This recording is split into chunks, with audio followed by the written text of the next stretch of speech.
অতি শীঘ্রই ফিরে আসবো। কই জোয়ারি তো এখনো এলো না, না এলে আবার ফিরে চলে যাবো আমি।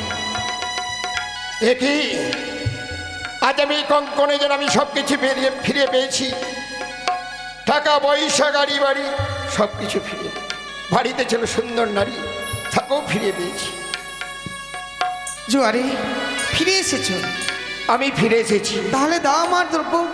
শোনো, আজ এই কঙ্কনে যেন যখন সব কিছু ফিরিয়ে পেয়েছি, এই কঙ্কনের গুণ এত আমি তো জানি না। আর তুমি কোথায় যাচ্ছ তুমি বলো তো? আমি দেবতানগরে যাব। দেবতানগরে কেন?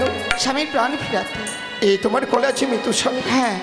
শোনো, তোমার মৃত্যুর স্বামী নিয়ে ওই সাগর জলে ভেসে যেতে হবে না। তাহলে ওই মৃত্যুর স্বামীকে সাগর জলে বিসর্জন দিয়ে আর আমার সঙ্গে চলো। যদি না যাই? আজ যদি না যাও, এই কঙ্কনের এত গুণ আমি জানি না, আর যে তোমার কত গুণ রয়েছে আমি জানি না। তার জন্য তুমি যদি স্বেচ্ছায় আমার গৃহ মাঝারে না যাও, তোমাকে আমি জোর করে নিয়ে আমার গৃহ মাঝারে। এসো এসো সুন্দরী। আমি দিলাম অভিশাপ,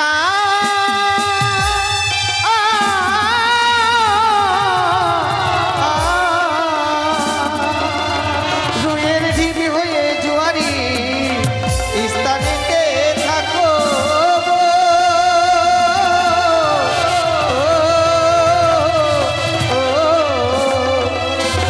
এই পবিত্র গঙ্গার জল দিয়ে আমি জোয়ারিকে করিলাম অভিশাপ।